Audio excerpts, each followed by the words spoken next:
ડીસા નગરપાલિકા વિસ્તારમાં ગેરકાયદેસર બાંધકામ મામલે પાલિકા તંત્રએ કડક કાર્યવાહી હાથ ધરી છે।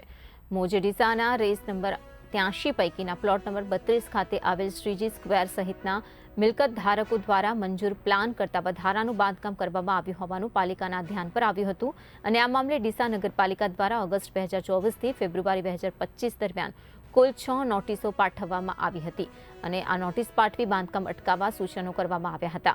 તેમ છતાં બાંધકામની કામગીરી ચાલુ રાખવામાં આવી હતી। હવે ટીપી કમિટીએ ઠરાવ પાસ કરી ટીપી એક્ટની કલમ 36 હેઠળ કડક કાર્યવાહી કરવાનો નિર્ણય લીધો છે। મિલકત ધારકો દ્વારા બચાવમાં એવું રજૂ કરવામાં આવ્યું હતું કે NHAIની મંજૂરી લેવાની જરૂરિયાત નથી।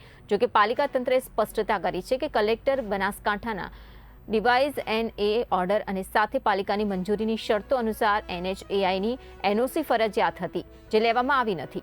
નગરપાલિકા દ્વારા 30 એપ્રિલ 2026ના રોજ સ્થળ પર જઈને વધારાનું બાંધકામનું ડિમાર્કેશન કરવામાં આવશે અને ત્યારબાદ ગેરકાયદેસર બાંધકામ દૂર કરવા માટે 15 મે 2026 સુધીની આખરી જે છે નોટિસ તેનો સમય આપવામાં આવ્યો છે। પાલિકાએ ચેતવણી આપી છે કે જો નિયત સમય મર્યાદામાં બાંધકામ દૂર નહીં કરવામાં આવે તો નગરપાલિકા પોતાના સાધનોથી ડિમોલિશનની કાર્યવાહી હાથ ધરશે।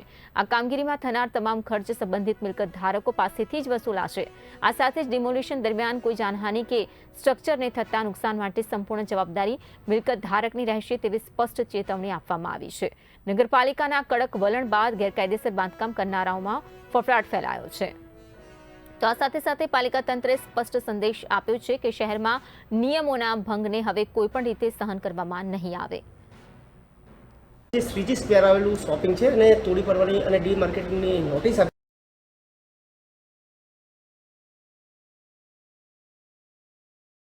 તાજેતરમાં એક નામદાર હાઈકોર્ટમાં પિટિશન થયેલી એ પિટિશનના રેફરન્સમાં નગરપાલિકા દ્વારા ટીપી એક્ટની જોગવાઈઓ મુજબ કાર્યવાહી હાથ ધરેલ છે અને એ મુજબ નિયમાનુસારના પગલાં લેવામાં આવશે। તો અંતિમ સમય કેટલો આપવામાં આવ્યો છે? નોટિસ પીરિયડ પછી આપણે ગુણદોષ આધારે પગલાં લઈશું। નકશા વિરુદ્ધ બાંધકામ વચ્ચે જણાઈ આવે છે ડિમાર્કેટ સ્થળ ઉપર કરેલું છે અને સ્થળ ઉપરના ડિમાર્કેશન મુજબ આપણે ગુણદોષ આધારે નગરપાલિકા કાર્યવાહી કરશે। કેટલા સમયમાં નોટિસ નોટિસ પીરિયડ હવે ટૂંક સમયમાં પૂર્ણ થશે અને આમાં જે પિટિશન છે એમાં નગરપાલિકા પણ પક્ષકાર છે, આ પાર્ટી પણ પક્ષકાર છે। નામદાર હાઈકોર્ટમાં હિયરિંગ ચાલુ છે।